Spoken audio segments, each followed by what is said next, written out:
Hello students, this is video number 13 of centre of mass. और topic हमारा जो हमने लास्ट वीडियो में थोड़ा सा डिस्कस किया था इम्पल्स, उसी के ऊपर हम बात करने वाले हैं डिटेल में। इस टॉपिक के अंदर बेसिकली हम सीखने वाले हैं कि एनर्जी कंजर्वेशन कैसे लगाई जाती है, कंजर्वेशन ऑफ मोमेंटम कहाँ पे सक्सेसफुल है, कहाँ पे रादर लगाया जा सकता है और कहाँ पे नहीं लगाया जा सकता है। उसके ऊपर इस टॉपिक के अंदर हमारे को और ज़्यादा क्लैरिटी आएगी, because conservation of momentum is very very important thing और एनर्जी कंजर्वेशन भी इक्वली इंपॉर्टेंट है। लेकिन कहाँ पे किसका रोल है और कहाँ पे हमसे गलती हो सकती है उसको हमने रोकना है, और वो हम अंडरस्टैंड करेंगे कि कैसे मोमेंटम कंजर्वेशन और एनर्जी कंजर्वेशन जैसी चीज़ों को हम यूज़ करेंगे। This is our problem number 1। इसमें एक आपका 2 kg का ब्लॉक है, एक बुलेट आ रही है 100 मीटर पर सेकेंड से, coefficient of friction is given 0.5 kg is the mass of the bullet. After hitting this block, it is going to embed in this block. अब क्वेश्चन ये आता है कि यहां पे हमने क्या देखना है। बेसिकली हमने ये देखना है, अच्छे से अंडरस्टैंड करेंगे हम, कि हम यहां पे कंजर्वेशन ऑफ मोमेंटम लगा पाएंगे या नहीं। कंजर्वेशन ऑफ मोमेंटम के ऊपर जब मैं बात करूंगा तो आपको पहले देखना है कि इस ब्लॉक के ऊपर कौन सी फोर्सेस एक्ट कर रही हैं। ये देखो, ये मैंने उसके ऊपर फोर्सेस बना दी। जिस समय ये बुलेट ने हिट किया इस 2 kg ब्लॉक को, तो इसके ऊपर जो फोर्सेस लग रही हैं वो सब मैंने बना दी। mg friction, normal reaction due to the floor, normal reaction due to the bullet. इसमें एक चीज आपको बता देता हूं कि यहां पे जो इंपल्सिव फोर्स है दैट इज ओनली n1, जो बुलेट ने किसके ऊपर लगाई, ब्लॉक के ऊपर। ये यहां पे एक इंपल्सिव फोर्स है जो बुलेट के हिट करने के बाद आई, उससे पहले वो वहां पे प्रेजेंट नहीं थी। उससे पहले कौन सी फोर्सेस वहां प्रेजेंट थी, mg, which is always non impulsive in nature. Which is always non impulsive in nature, वो मोमेंटम को चेंज करने में उसका बहुत खास रोल नहीं होता। ठीक है, फिर उसके बाद normal reaction that is equal to mg, और फ्रिक्शन जो कि n पे डिपेंड करती है। और इनकी और एक चीज और कि बुलेट के हिट करने के बाद ये जो फोर्सेस वहां प्रेजेंट थी, फ्रिक्शन एंड ऑल दैट, उन पे कोई चेंजेस भी नहीं आई। इसलिए यहां पे मोमेंटम कंजर्वेशन हम लगा पाएंगे, because all the forces involved here are non impulsive in nature. ठीक है, और इसलिए अब आप देखोगे जरा ध्यान से हम किस तरह से बात करेंगे इसकी। ये जो सब हमने यूज किया यहां, अब मैं यहां क्या लगाने वाला हूं, यहां पे जो फ्रिक्शन इन्वॉल्व है वो भी, क्या मैंने बोला आपको, वो भी नॉन इंपल्सिव क्यों है, क्योंकि n नॉन इंपल्सिव है। When n is non impulsive तो फ्रिक्शन भी नॉन इंपल्सिव ही होगी, और n1 के कारण फ्रिक्शन नहीं है, वो इस n के कारण है। अगर ये जो फ्रिक्शन है ये इस n1 के कारण होती तो ये भी इंपल्सिव हो जाती और फिर हम कंजर्वेशन ऑफ मोमेंटम नहीं लगा पाते। लेकिन इस बात को जरा डिटेल में अंडरस्टैंड करने के लिए हम इंपल्स जैसी चीज को इंक्लूड करने वाले हैं, उसको जरा ध्यान देना कैसे। तो मैंने क्या बोला कि यहां पर इंपल्सिव फोर्स कौन सी है, n1, जो बड़ी लार्ज फोर्स होगी। ठीक है, अब वो उसको कैसे निकालेंगे देखना जरा ध्यान से। इंटीग्रेशन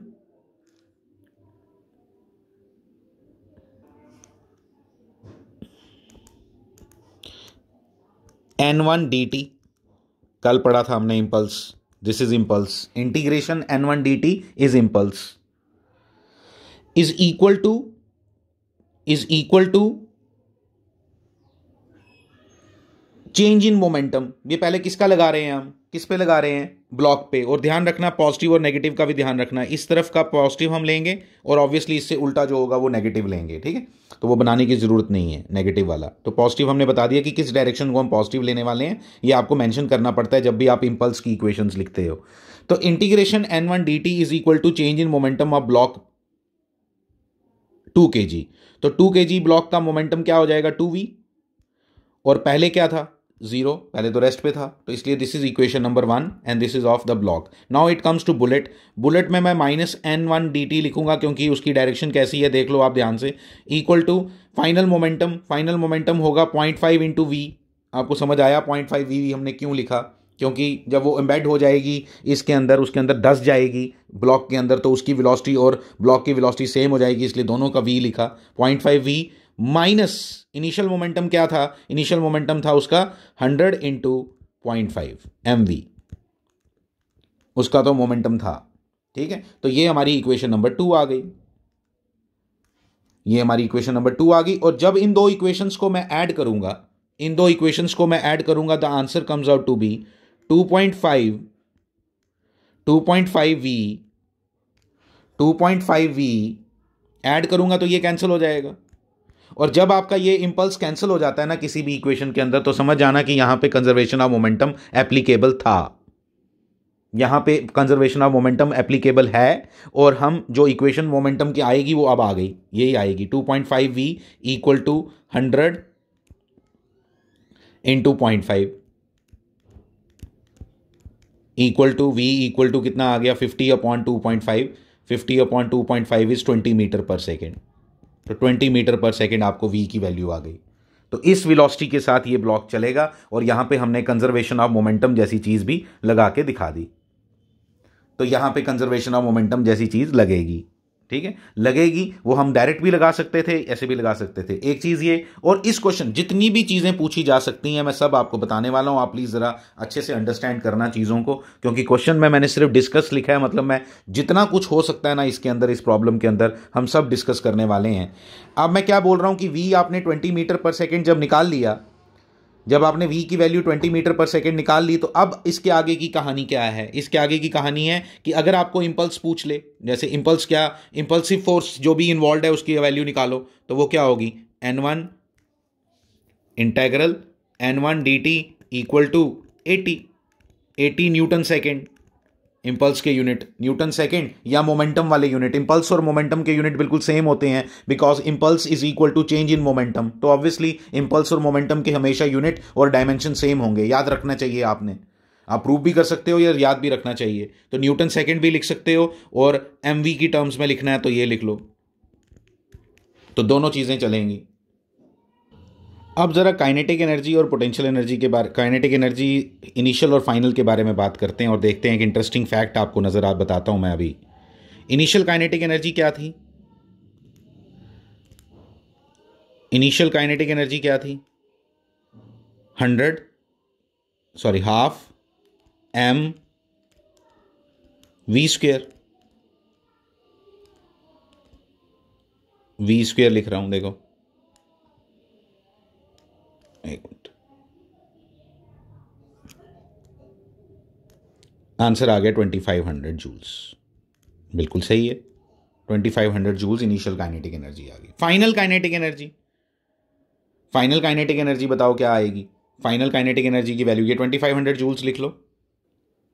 जब फाइनल काइनेटिक एनर्जी लिखेंगे, इसी को मैं kf कर रहा हूं, 2.5, ठीक है, मल्टीप्लाइड बाय कितनी, अभी अभी आपने स्पीड निकाली थी कितनी? 20, तो 20 का स्क्वायर, ठीक है। और आंसर क्या आएगा? 20 का स्क्वायर यानी कि 400, 2500 आ जाएगा। इसको सॉल्व करोगे तो 500 आएगा। देखो, इनिशियल काइनेटिक एनर्जी 2500 जूल्स और final kinetic energy only 500 joules. ये जो आपका काइनेटिक एनर्जी का डिफरेंस आया ना, इसको कोलिजन में हम बहुत ज्यादा अंडरस्टैंड करने वाले हैं कि काइनेटिक एनर्जी कंजर्व नहीं रहेगी। काइनेटिक एनर्जी कंजर्व नहीं रहेगी। काइनेटिक एनर्जी गई कहां?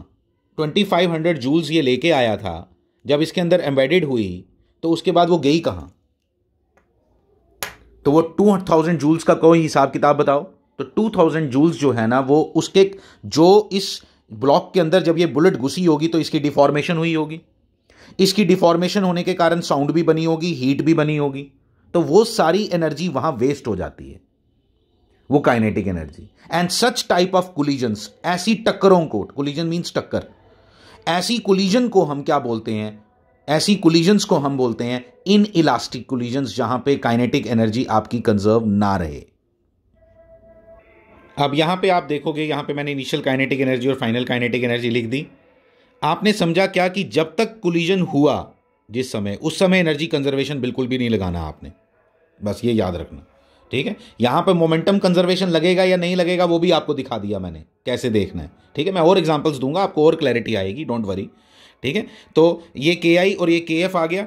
KI और KF के बाद मैं आपको क्या बताने वाला हूं कि अब यहां पे मैंने फ्रिक्शन शो की थी। अब इस 800 जूल्स जो काइनेटिक एनर्जी है, इसका क्या हुआ? ठीक है, इसका क्या हुआ? यहां पे जब हुआ, ये आगे बढ़ा, ठीक है, इस कुछ वेलोसिटी के साथ आगे बढ़ा। कितनी वेलोसिटी के साथ? 20 मीटर पर सेकेंड के साथ आगे बढ़ा। तो 20 मीटर आगे के साथ बढ़ा, तो फिर ये थोड़ी देर के बाद आगे जाके रुक जाएगा। तो वो जो रुका वो किसने रोका? फ्रिक्शन ने। अगर फ्रिक्शन नहीं होती तो नहीं रुकता। तो इसलिए इसके आगे जब कोलिजन हो गई उसके बाद जो काइनेटिक एनर्जी बची, इस पे आप क्या लगा सकते हो? इस पे आप एनर्जी कंजर्वेशन लगा सकते हो। आप ऐसे लिखोगे 8 क्या है 500 equal to work done by friction. Work done by friction क्या होता है? Frictional force multiplied by distance. Frictional force कितनी होती है? Mu N. Mu N, N कितना है इसका? एन कितना है? म्यू इंटू एन, एन 25 है। बुलेट अंदर है ना, एन 25 है, तो 0.5 इंटू 25 इंटू एस। ठीक है, बस वर्क डन बाय फ्रिक्शन। ये जो काइनेटिक एनर्जी थी ये सारी फ्रिक्शन फोर्स ने यूज कर ली और अल्टीमेटली कुछ डिस्टेंस चला, वो एस हम ऐसे कैलकुलेट कर सकते हैं। तो एस इज इक्वल टू क्या आएगा? 500 डिवाइडेड बाय 0.5 इंटू 25। ठीक है, answer comes out to be 40 metre. तो 40 मीटर ये डिस्टेंस चलेगा। ये एनर्जी कंजर्वेशन से लगा के हमने ये कैलकुलेट किया। तो इस तरह से एनर्जी कंजर्वेशन कब लगाई जा सकती है? कोलिजन होने के बाद। क्योंकि कोलिजन, हाँ, अगर वो मेंशन कर दे क्वेश्चन के अंदर आपको कि ये इलास्टिक कोलिजन था, इसके अंदर कुछ भी वेस्ट नहीं हुआ, उसके लिए ये दोनों बराबर होने चाहिए। यहां तो हमने कैलकुलेट करके बताया, फिर हम ये दोनों इक्वल ले सकते हैं। बात समझ आई? फिर हमें बिना कैलकुलेशंस के हम इनको इक्वल ले सकते हैं और फिर हम कर सकते हैं। वो अलग बात रही, वो हम करेंगे कोलिजन्स के अंदर डिस्कस। लेकिन फॉर द टाइम बिंग हमने जब कैलकुलेट करके देखा तो काइनेटिक एनर्जी इनिशियल और फाइनल काइनेटिक एनर्जी इक्वल नहीं आई। इसका मतलब ये हुआ कि this is a in elastic collision. पढ़ना है हमने इन इलास्टिक कोलिजन। और इन इलास्टिक कोलिजन के कारण अल्टीमेटली आपका जो एनर्जी कंजर्वेशन था वो नहीं लगा और फिर आपने उसी काइनेटिक एनर्जी को लेकिन आफ्टर कोलिजन यूज कर लिया। इसकी मैं एक और एग्जांपल आपको देता हूं। देखो, ये आपका नेक्स्ट क्वेश्चन है।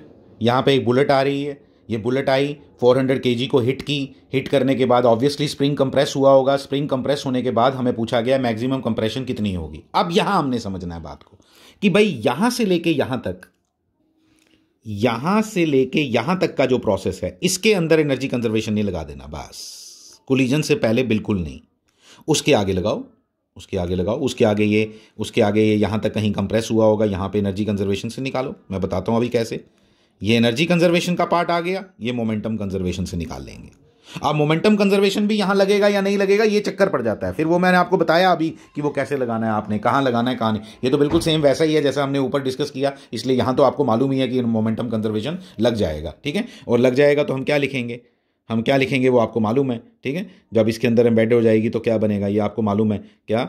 100 into 0.5 equal to 4.5 into V. जैसे पहले किया आपने, यहां से आप वी निकाल लेना, यहां से वी निकल जाएगा। यहां से जैसे ही वी निकला, वी निकालने के बाद आपने काइनेटिक एनर्जी निकाल लेनी है फाइनल। इनिशियल की मुझे कोई जरूरत नहीं। अब ये वाली काइनेटिक एनर्जी नहीं निकालना। ये वाली काइनेटिक एनर्जी और यहां वाली काइनेटिक एनर्जी बराबर नहीं आएगी, वो अभी आपको दिखा भी दिया, आप देख भी लेना दोबारा। तो फाइनल काइनेटिक एनर्जी में मैं इंटरेस्टेड हूं, जिसके कारण स्प्रिंग क्या करेगा? कंप्रेस करेगा। इसके कारण नहीं करेगा जो ये लेके आया था, क्योंकि जो ये लेके आता है वो सारी इसको नहीं दे पाता है, वो कुछ वेस्ट हो जाती है। तो काइनेटिक एनर्जी जो फाइनल आई वो क्या आई? हाफ 4.5, ठीक है, वी स्क्वेयर। वी आपने ऊपर निकाला होगा, यहां से वो डाल देना और यहां से आपको KF मिल जाएगा। अब जो आपको KF मिला, आप एनर्जी कंजर्वेशन निकालो कि ये जो काइनेटिक एनर्जी इसको डिलीवर हुई वो सारी की सारी पहले फ्रिक्शन ने खा ली थी। इस बार आपका स्प्रिंग कंप्रेस हो जाएगा।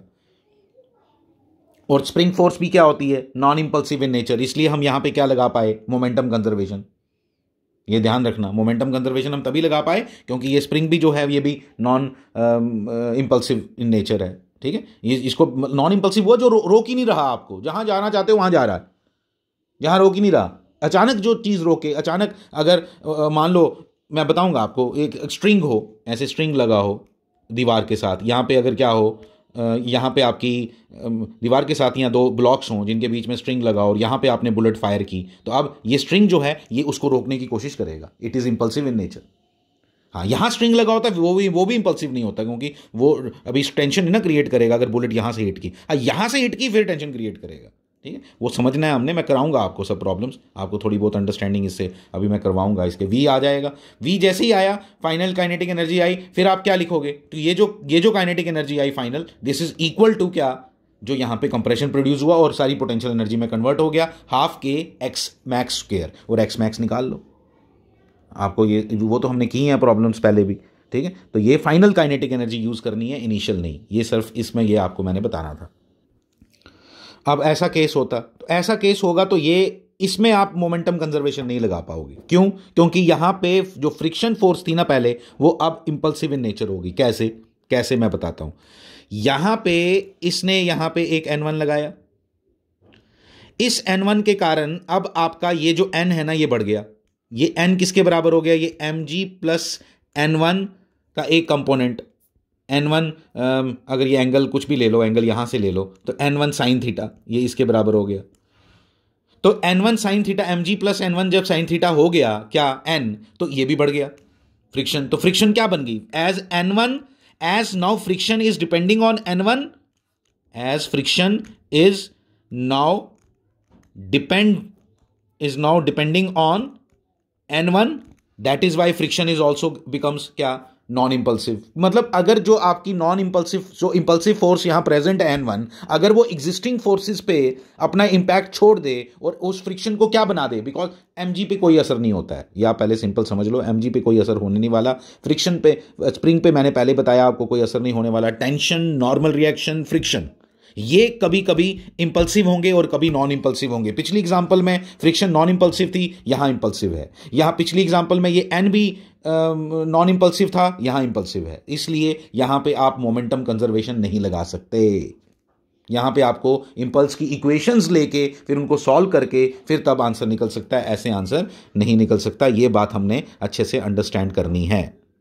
एक और इसकी एग्जांपल मैं आपको बताता हूं। इसकी एक और एग्जांपल है जिसको हम अंडरस्टैंड करते हैं। एक और एग्जांपल, जैसे अभी मैंने एक स्प्रिंग वाला क्वेश्चन किया, आपको ये क्वेश्चन कभी देखने को नहीं मिलेंगे बुक के अंदर, क्योंकि हम क्यों नहीं देखने को मिलते वो डिस्कस कर रहा हूं मैं आपके साथ। कि अब स्प्रिंग का कंप्रेशन निकालो, जब ये बुलेट जो आई वो एक एंगल पे आएगी। अगर बुलेट जो आए वो एक एंगल पे आए तो क्यों नहीं लगता? क्योंकि अब यहां पे फिर से क्या होगा, फ्रिक्शन जो आएगी वो नॉन इंपल्सिव हो जाएगी। जो मोमेंटम कंजर्वेशन से आपने पिछली बार काम किया वो यहां पे नहीं हो पाएगा। एंड दैट इज वाई यहां पे मोमेंटम कंजर्व नहीं कर सकते। मोमेंटम कंजर्व नहीं कर सकते तो फिर आगे बढ़ना मुश्किल हो जाएगा, because friction here becomes non impulsive. Friction is non impulsive here. अरे नॉन इंपल्सिव नहीं, impulsive is impulsive here.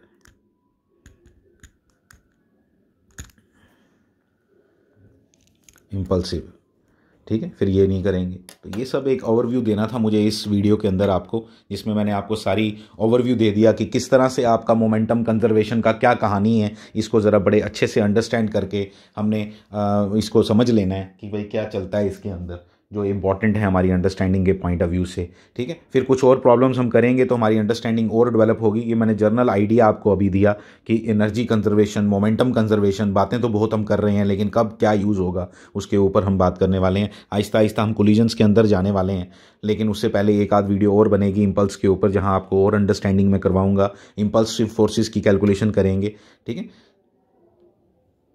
Thank you very much.